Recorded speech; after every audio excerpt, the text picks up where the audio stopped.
اس video میں آپ کو بتاؤں گی تہجد کی ساری امپورٹنٹ بات انشاءاللہ کہ تہجد کب اور کیسے ادا کرنی ہے۔ آپ صلی اللہ علیہ وسلم تہجد میں نماز سے پہلے کون سی تسبیح پڑھا کرتے تھے، آپ تہجد میں کون سی دعا مانگا کرتے تھے، آپ ہر رکعت میں کون سی سورہ پڑھا کرتے تھے، اور آپ کے تہجد سے ریلیٹڈ ڈاؤٹ بھی دور کروں گی انشاءاللہ۔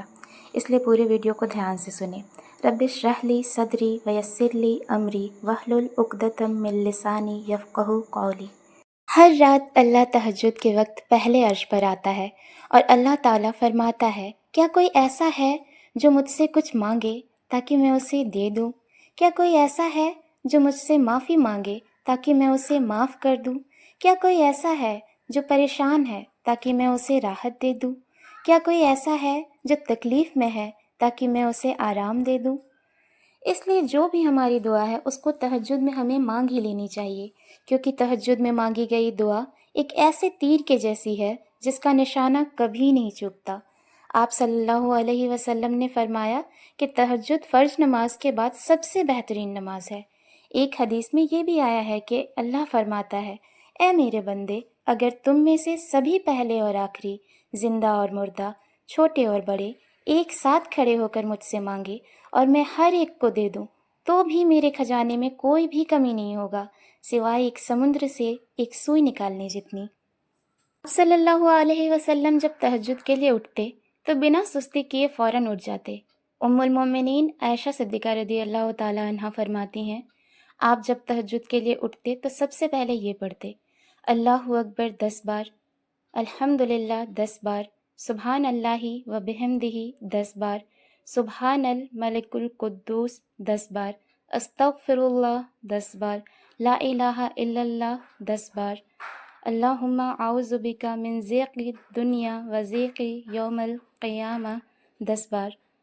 اللہم اغفر لی واہدنی وارزقنی وعافنی، اس کے بعد وضو کے لیے جاتے۔ آپ صلی اللہ علیہ وسلم تہجد کے لیے اٹھے تو آسمان کی اور دیکھا اور سورہ آل عمران کی آخری 11 آیت پڑھی، 190 سے 200 تک۔ حضرت ابن عباس رضی اللہ تعالیٰ عنہ روایت کرتے ہیں کہ آپ نے تکبیر تحریمہ اللہ اکبر کہہ کے ہاتھ باندھنے کے بعد یہ دعا پڑھی، رکوع کیا، اللہم لک الحمد انت قیم السماوات والارض ومن فیہن ولک الحمد لک ملک السماوات والارض ومن فیہن ولک الحمد انت نور السماوات والارض ولک الحمد انت ملک السماوات والارض ولک الحمد انت الحق ووعدک الحق ولقائک الحق وقولک الحق والجنات حق والنار حق ونبیون حق ومحمد صلی اللہ علیہ وسلم حق والساعۃ حق اللہم لک اسلمت وبک آمنت وإلیک توکلت وإلیک آنبت وبک خاصمت وإلیک حاکمت فاغفر لی ما قدمت وما اخررت وما اسررت وما اعلنت انت المقدم وانت المؤخر لا الہ الا انت۔ اس کا ترجمہ ہے، اے اللہ، سبھی تعریفیں آپ کے لیے ہے، آپ ہی آسمان اور زمین اور ان کے اندر سبھی کے لیے روشنی کا صورت ہے، آپ ہی آسمان اور زمین اور ان کے اندر کی سب کی دیکھ بھالی کرتے ہیں، آپ ہی سچے ہیں، آپ کا وعدہ سچا ہے، آپ کا بول سچا ہے، آپ سے ملاقات ضروری ہے، جنت اور دوزخ سچے ہیں، قیامت کا دن سچا ہے، پیغمبر سچے ہیں، محمد صلی اللہ تعالیٰ علیہ وسلم سچے ہیں۔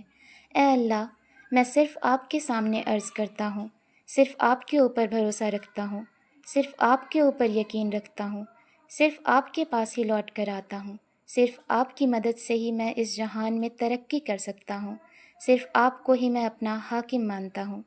میرے سبھی گناہوں کو معاف کر دو جو میں نے کیے ہیں یا کرنے والا ہوں، جو میں کھلے عام یا چھپ کر کرتا ہوں۔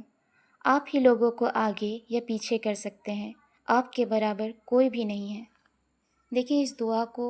یاد کر لیں، اگر آپ کو یاد نہیں ہے تو آپ اس کو دیکھ کر بھی پڑھ سکتے ہیں۔ لگاتار پڑھتے رہیں گے تو انشاءاللہ تعالیٰ پڑھتے پڑھتے ہی آپ کو یاد ہو جائے گی، یاد کرنے کی ضرورت بھی نہیں پڑے گی۔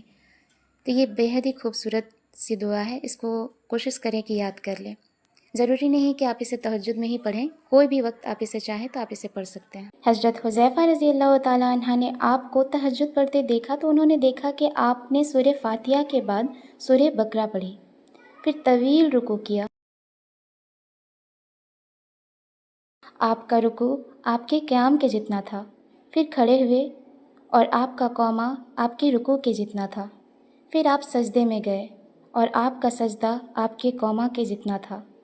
بہت طویل سجدہ کیا۔ پھر سجدے سے جب سر اٹھایا تو دونوں سجدے کے درمیان بھی بہت دیر تک بیٹھے رہے اور آپ کا جلسہ آپ کے سجدے کے جتنا تھا۔ سوچیں اتنے دیر تک آپ صلی اللہ تعالیٰ علیہ وسلم نماز پڑھتے رہے اور اپنے پہلی رکعت میں سورہ بقرہ پڑھی، دوسرے میں آل عمران پڑھا، تیسرے میں سورہ النساء پڑھا اور چوتھے میں سورہ مائدہ پڑھا۔ ان 4 رکعتوں میں ان 4 سوروں کو پورے مکمل پڑھا۔ کبھی کبھی دیکھیں آپ صلی اللہ تعالیٰ علیہ وسلم ایک سورے کو پورا کا پورا مکمل پڑھ دیتے تھے اور کبھی کبھی ایک آیت پر ہی ختم کر دیتے تھے۔ تو یہ انسان پر ڈیپینڈ کرتا ہے کہ ان کی کتنی طاقت ہے اور وہ کتنا زیادہ دیر تک وہ نماز ادا کر سکتے ہیں۔ آپ صلی اللہ تعالیٰ علیہ وسلم جو درمیانی طور پر رک کر جو حمد و ثنا آپ صلی اللہ تعالیٰ علیہ وسلم کیا کرتے تھے، جو دعائیں آپ صلی اللہ تعالیٰ علیہ وسلم اللہ پاک سے مانگا کرتے تھے، وہ آپ پر ہی ختم ہوتی ہے، ان سے زیادہ اب تک کوئی نہیں کر سکا ہے۔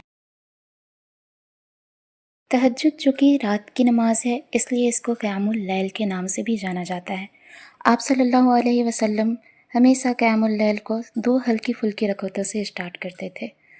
اور آپ یہ نماز 2 رکعت کر کے پڑھا کرتے تھے۔ جب آپ صلی اللہ تعالیٰ علیہ وسلم سے پوچھا گیا کہ رات کی نماز کتنی رکعتیں کر کے ہوگی تو آپ نے فرمایا مثنا مثنا، یعنی 2 رکعتیں کر کے ہوگی۔ اس میں کچھ بھی مقرر نہیں کیا گیا کہ 2 کر کے آپ کو 10 پڑھنے ہیں کہ 20 پڑھنے ہیں کہ 50 پڑھنے ہیں کہ 100 پڑھنے ہیں، اس میں فکس نہیں ہے۔ آپ کی جتنی طاقت ہے آپ اتنا زیادہ نماز پڑھ سکتے ہیں، کم سے بھی اسٹارٹ کر سکتے ہیں۔ جیسے اگر آپ چاہیں کہ آپ صرف 2 ہی رکعت پڑھیں تو وہ بھی آپ کر سکتے ہیں، لیکن آپ صلی اللہ تعالیٰ علیہ وسلم ہمیشہ وتر کو اپنی آخری رکعت بناتے تھے۔ تو آپ بھی کوشش کریں، جب بھی ارادہ کریں کہ تہجد آپ کو ادا کرنی ہے تو آپ عشاء کی نماز میں وتر کو چھوڑ دیں اور جب صبح کو اٹھیں تہجد کے لیے تو